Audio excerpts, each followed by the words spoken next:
All right, today we're going to be solving exponential equations, which just means that we have exponents in the equation.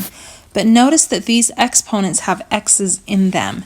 So when I solve, I'm going to be trying to solve for an x that's actually part of an exponent. So if you look at this first problem where we have 2 to the 2x plus 2 equals 2 to the 3x, notice how my base of 2 is equal to my base of 2.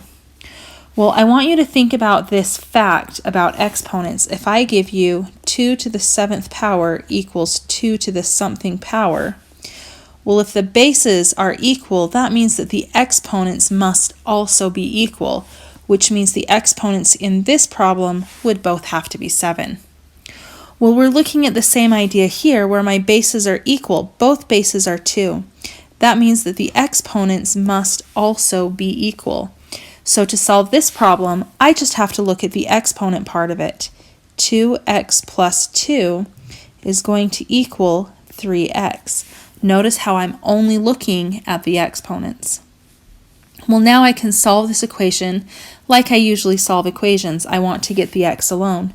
So I'm going to subtract the 2x over to the other side, which gives me that 2 equals 3x minus 2x is 1x. And since that x is alone, I know that 2 is my final answer. All right, well, if you look at problem 3, it's a little bit different because I have a base here of 3, but I also have a base of 27. My bases are not the same. So I need to make them be the same. Well, I happen to know that 27 is the same thing as 3 to the 3rd power. So I'm going to rewrite my 27 as 3 to the 3rd.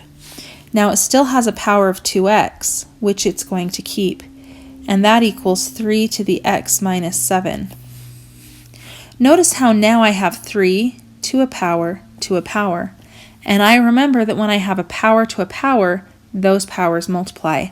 So I'm going to just multiply that together. This will become 3 to the 3 times 2x power, and that equals 3 to the x minus 7. Well, now my bases are the same. They're both 3's. So if the bases are equal, that means the exponents have to equal too.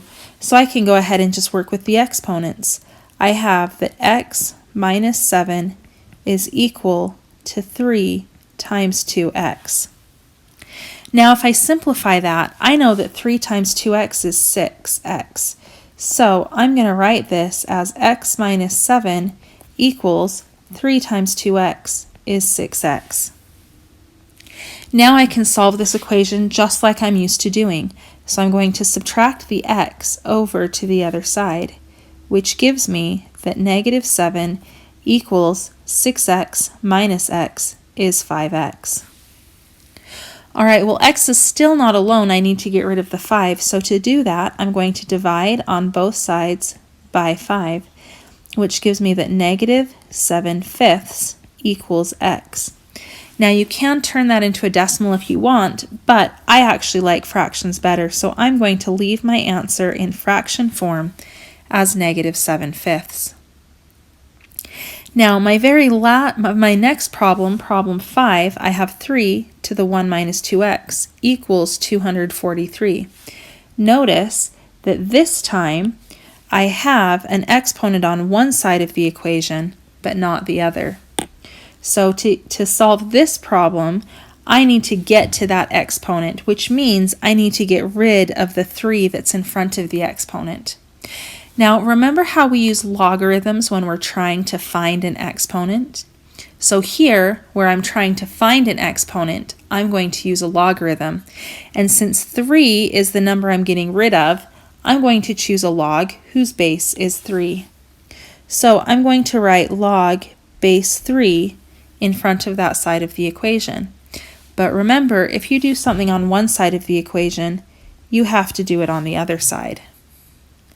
So my log base 3 of 3 will cancel out, leaving me with 1 minus 2x.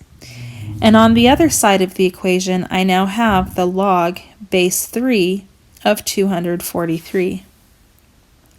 Now, I need to figure out what log base 3 of 243 is, but remember, I can't type it into my calculator as long as that base is 3, so I'm going to need to change the base. To do that, I use my change of base formula, and I write this problem as the log of 243 divided by the log of 3, and that's going to equal the 1 minus 2x on the other side. Now my log of 243 divided by log of 3, I'm not sure what that is, but I can type it into my calculator. So if you have a calculator, you can go ahead and type it in. If you don't have a calculator, you can go ahead and head on over to Google. So into Google, I'm going to type the log of 243, 243 divided by the log of 3. And Google tells me that that equals 5. So here in this problem, I know that my 1 minus 2x equals 5. Well, now I can solve like normal, so I'm going to subtract the 1 over to the other side, which gives me that negative 2x equals 5 minus 1 is 4. I can divide on both sides by negative 2, which gives me that x equals 4 divided by negative 2 is negative 2. And this will be my final answer. So keeping those 3 examples in mind, go ahead and try this assignment.